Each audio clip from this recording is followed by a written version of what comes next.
முன்னாள் அமைச்சர் திரு ஆர்.பி. உதயகுமார் நம்மோடு நேரலையில் இணைந்திருக்கிறார். அவரோடு பேசலாம். சார் வணக்கம். வெள்ள நிவாரண நிதி ஒதுக்கீடு தொடர்பாக மத்திய அரசு ஒதுக்க வேண்டிய நிதியை சரியாக ஒதுக்கி இருக்கிறோம் என்று சொல்கிறார்கள். ஆனால் இந்த பேரிடருக்காக கூடுதலாக ₹1 கூட நிதி ஒதுக்கவில்லை என்று மாநில அரசு சொல்கிறது. இந்த விவகாரத்தில் அதிமுகவுடைய நிலைப்பாடு என்ன? இல்லை, இப்போ அதுக்கு முன்பாக இப்போ தென் மாவட்டத்தில் தூத்துக்குடி மாவட்டம் மிகப்பெரிய அளவில் இப்போ திருநெல்வேலி, தென்காசி, கன்னியாகுமரி பாதிக்கப்பட்டிருக்கிறது. அதில் தூத்துக்குடி மாவட்டம் முழுமையாக சிதைந்து போய் இருக்கிறது. பொதுவாக மாநில அரசு தன்னுடைய சொந்த நிதியை பயன்படுத்தி கூட நிவாரண பணிகளை வழங்கலாம். அது மாண்புமிகு எதிர்க்கட்சி தலைவர் நேற்று அது குறித்து விரிவான அறிக்கை கொடுத்திருக்கிறாங்க. இந்த பேரிடர் நிவாரண நிதியை பொறுத்தளவில் ஒவ்வொரு ஆண்டும் மாநிலத்துக்கு உரிய நிதி 75%, மொத்தம் 1200 கோடி ரூபாய் மத்திய அரசு மாநில அரசும் சேர்ந்து அதை 2 தவணையா மத்திய அரசு கொடுப்பாங்க. தேசிய பேரிடர் நிவாரண நிதி என்று கொடுப்பாங்க. அதில் 75% எவ்வளோன்னு கேட்டிங்கன்னா 450 கோடி ரூபாய். இந்த 450 கோடி ரூபாய் 2 தவணைகளாக ஏப்ரல் மாதத்தில் ஒன்று கொடுப்பாங்க, அப்புறம் இந்த மாதிரி வடகிழக்கு பருவமழைன்ற போது ஒன்று கொடுப்பாங்க. இது ரெண்டையுமே இப்போ மத்திய அரசு கொடுத்துட்டாங்க. இந்த 25% 300 கோடி ரூபாய் மாநில அரசு போடணும். மொத்தம் 1200 கோடி ரூபாய். இது ஒவ்வொரு ஆண்டும் மழை பெஞ்சாலும் சரி, புயல் வந்தாலும் சரி, வராட்டினாலும் சரி கொடுக்கக்கூடியது. இதில் இந்த முதலமைச்சர் நிவாரண நிதி என்று சொல்லி தன்னார்வலர்கள் கொடுப்பாங்க. அதே போல் அனைத்து கம்பெனிகளில் இருக்கக்கூடியவங்கள்லாம் பார்த்தீங்கன்னா பல இந்த நிவாரண நிதிகளை முதலமைச்சர்கிட்ட சந்தித்து கொடுப்பாங்க. இப்போ இந்த நிதியவும் நம்ம நிவாரணமாக கொடுக்கலாம். இப்போ 6000 ரூபாய் தென் மாவட்ட மக்களுக்கு முழுமையாக போதாது. 15000 ரூபாய் கொடுக்கணும்னு மாண்புமிகு எதிர்க்கட்சி தலைவர் முன்னாள் முதலமைச்சர் ஐயா எடப்பாடி அவர்கள் வலியுறுத்தியிருக்காங்க. ஏன்னா கள நிலவரத்தில் இப்போ முன்னாள் அமைச்சர் சண்முகநாதன் அவர்கள் இங்கே இருக்கிறாங்க, முன்னாள் அமைச்சர் இங்கே பாண்டியன் அவர்கள் இங்கே இருக்கிறாங்க, இது முன்னாள் சேர்மன் இங்கே இருக்கிறாங்க. நாங்களும் அவங்களோட பார்க்குறோம். துண்டித்து போய் இப்போ ஏரல் பகுதி வியாபார ஸ்தலம்னு சொன்னால் துண்டிச்சு போயிடுச்சு. ஆடுகள், மாடுகள், மனித உயிர்கள் இன்றைக்கு கேட்பாரற்று கிடக்கக்கூடிய ஒரு சூழ்நிலையில் இந்த 6000 ரூபாய் வச்சு என்ன செய்ய முடியும்? இதுக்கு நம்ம மத்திய அரசு சொல்லிட்டு நம்ம இது பண்ண முடியாது. மாநில அரசே தன்னுடைய சொந்த நிதியில் கொடுக்க முடியும். பொதுவாக என்ன நிதி மத்திய அரசு விடுவிப்பாங்கன்னா கணக்கெடுப்பு பணிகள் நடத்தி பயிர்களுக்கு, அதே போல் மனித உயிர்களுக்கு, அதே போல் கால்நடைகளுக்கு, இதுக்கெல்லாம் அவங்க கணக்கெடுத்து மத்திய குழு ஆய்வு செய்து அந்த ரிப்போர்ட் மெமரண்டம் நம்ம ரிலீஃப் கமிஷனர் CRA மாநில அரசின் சார்பில் கொடுப்பாங்க. இப்போ இவங்க 2000 கோடி உடனடியாக விடுவிக்கணும்னு இந்த தென் மாவட்டத்துக்கு கேட்டிருக்கிறாங்க. அங்கே 12000 கோடி வேணும் நிரந்தரமான இதுக்கு, ஒரு 7000 கோடி உடனடி தேவைக்குன்னு சென்னை மலைக்கு கேட்டிருக்காங்க. மொத்தம் 21000 கோடி மாநில அரசு மத்திய அரசுக்கு கோரிக்கை வச்சிருக்கிறாங்க. ஆனால் அது உடனடியாக மத்திய அரசு எப்பயுமே கடந்த ஆண்டு காலங்களில் நம்ம பார்க்குறோம், அது காங்கிரஸ் அரசாங்கம் இவங்க கூட்டணியில் இருந்தபோது கூட அந்த மாதிரி தந்தது கிடையாது. ஆகவே 21000 கோடி அவர்கள் நம்ம கேட்டு அது கொடுக்கல அப்படின்னு சொல்றதெல்லாம் மக்களை நம்ம அதை காரணம் காட்டி மக்களை கைவிடக்கூடாது. மாநில அரசு சொந்த நிதியிலும் நம்ம கொடுக்கக்கூடிய வாய்ப்புகள் இருக்கு. இவங்க கணக்கெடுப்பு நடத்துவாங்க. அந்த கணக்கெடுப்பின் அடிப்படையிலே தான் நம்ம கொடுக்குற ரிப்போர்ட், மாநில அரசாங்கத்திலிருந்து கொடுக்கக்கூடிய மெமரண்டம், பாதிப்பு சேதாரம், அதன் அடிப்படையில் விடுவிப்பாங்க. மத்திய அரசு நிச்சயமாக இதுக்கு கூடுதல், ஏன்னா இது சிதைந்து போய் கிடக்கிறது. பாரத பிரதமர் கூட நேற்று பிரதமர் அலுவலகத்தில் ஆய்வு செஞ்சதா செய்தி குறிப்புகளை பார்த்தோம். அவங்க மாநிலத்தினுடைய அதிகாரிகளோடு தொடர்பு கொண்டிருக்கிறாங்க, முதலமைச்சர்கிட்ட பேசியிருக்கிறாங்க, நிதியமைச்சர் நாளைக்கு வரதா சொல்லியிருக்கிறாங்க. ஆகவே நிச்சயமாக கூடுதல் நிதியை இந்த தென் மாவட்ட மக்கள் வாழ்வாதாரத்தை இழந்து, உடைமைகளை இழந்து, அனைத்தையும் இழந்து தவிக்கின்றார்கள். அவர்களை நாம் மீட்டெடுக்க வேண்டும் என்று சொன்னால் கூடுதல் நிதியை நிச்சயமாக கொடுக்க வேண்டும். ஓகே, இதுல 2 கேள்வி எழுது. ஒன்று, இப்போ சிதைந்திருக்கக்கூடிய இந்த உட்கட்டமைப்புகளை மேம்படுத்த வேண்டும் என்றால் மத்திய அரசினுடைய கூடுதல் நிதி அவசியம் என்று தமிழ்நாடு அரசு சொல்கிறது. அப்போ ஒரு மாநில அரசோட நிதி கேட்கக்கூடிய உரிமைக்கு அதிமுக இணைந்து குரல் கொடுக்க வேண்டி இருக்கிறது. அப்போ மாநில அரசு கிட்ட இருக்கிற நிதியை வச்சு இதை சமாளிக்கலாம் அப்படின்னு சொல்றது சரியா? மாநில உரிமைக்காக எதிர்க்கட்சியாக இருந்து சேர்ந்து குரல் கொடுக்க வேண்டியது சரியா? இன்னொரு விஷயம், நிவாரண நிதி, இன்னொரு கேள்வியும் கேட்டேன். சமாளிக்கலாம் என்று சொல்வது சொல்லுங்க. அதாவது சமாளிக்கலாம் என்று சொல்வது மத்திய அரசின் மீது நாம் காரணம் சொல்லி இந்த மக்களை தவிக்க விடக்கூடாது. நம்முடைய மாநில அரசுடைய நிதியிலே முன்மாதிரி இருக்கிறது.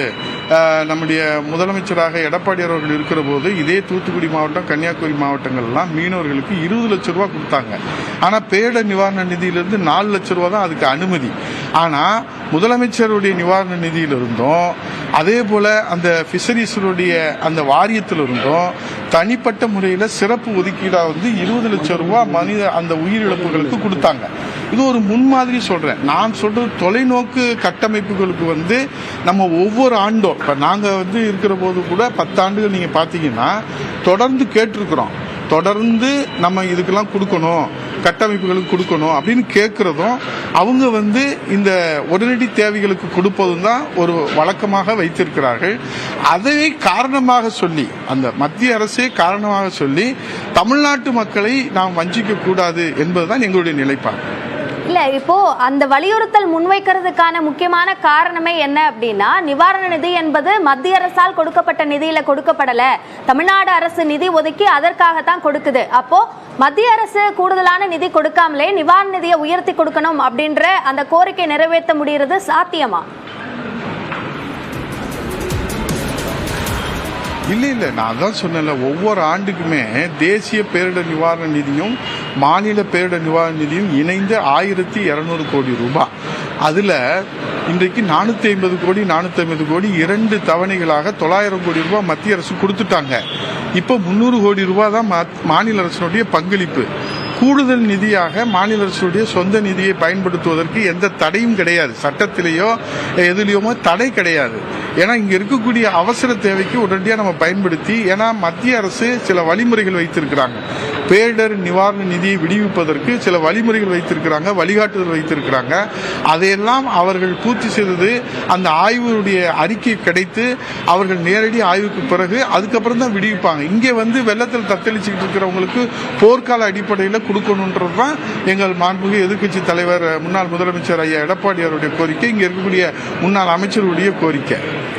மாநில அரசு தன்னுடைய பொறுப்புகளை முழுமையாக நிறைவேற்றுவதற்கு தவறிவிட்டது. அதனாலதான் இப்ப மத்திய அரசு முழுமையாக அந்த பணிகளை மேற்கொள்ள வேண்டியிருக்கு அப்படின்ற ஒரு கருத்தை அண்ணாமலை தெரிவிக்கிறாரு. அதே மாதிரி ஆளுநர் இந்த செயல்பாடுகள்ல மாநில அரசோட ஒருங்கிணைப்பு சரியில்லை என்று தனியாக கூட்டம் நடத்தி அறிக்கை வெளியிடுறாரு. இதை அதிமுக எப்படி பாக்குது? ஆமா, இல்ல உண்மைதான். அதுல என்னன்னு கேட்டீங்கன்னா, முன்னெச்சரிக்கை நடவடிக்கையில இந்த அரசு தோல்வி அடைஞ்சிருச்சு.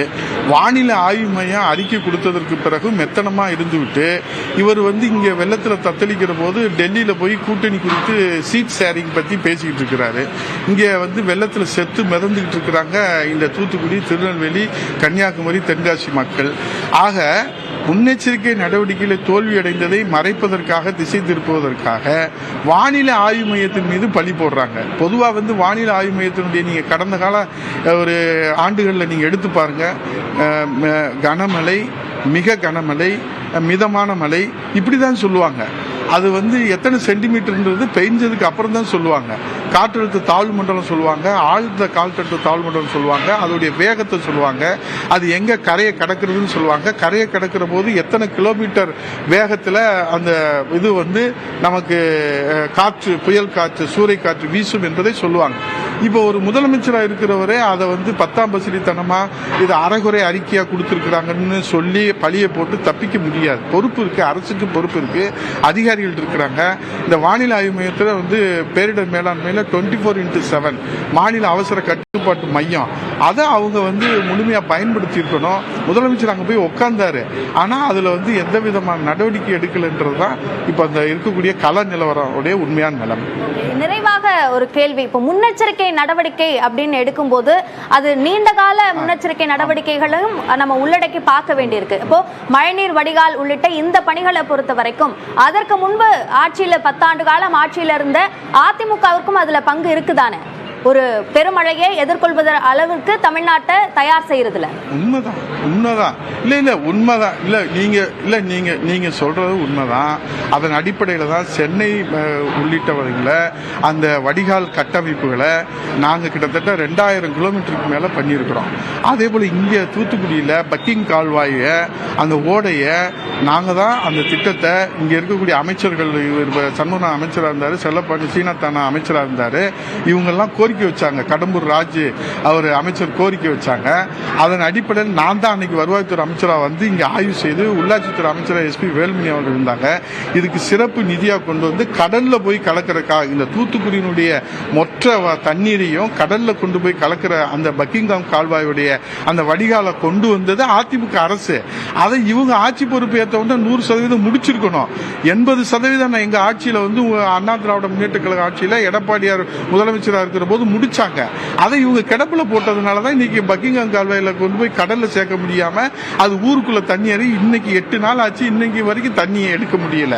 ஆகவே தொலைநோக்கு திட்டத்தில் அதை அமைப்பதில் நாங்க முன்மாதிரியா அண்ணா திராவிட முன்னேற்ற கழக அரசு, ஐயா புரட்சி தமிழுடைய எடப்பாடியாருடைய அரசு முதலமைச்சராக இருக்கிற போது சென்னையிலும் சரி, கடலோர மாவட்டங்கள் 13லும் சரி, சென்னையில UG கேபிள் EB கேபிள் கொண்டு வந்தது முன்னாள் அமைச்சர் தங்கமணி அவர்கள், முதலமைச்சரான எடப்பாடி அவர்கள் இருக்கிற போது அது அம்மாவுடைய வழிகாட்டலோடு செய்யப்பட்டது.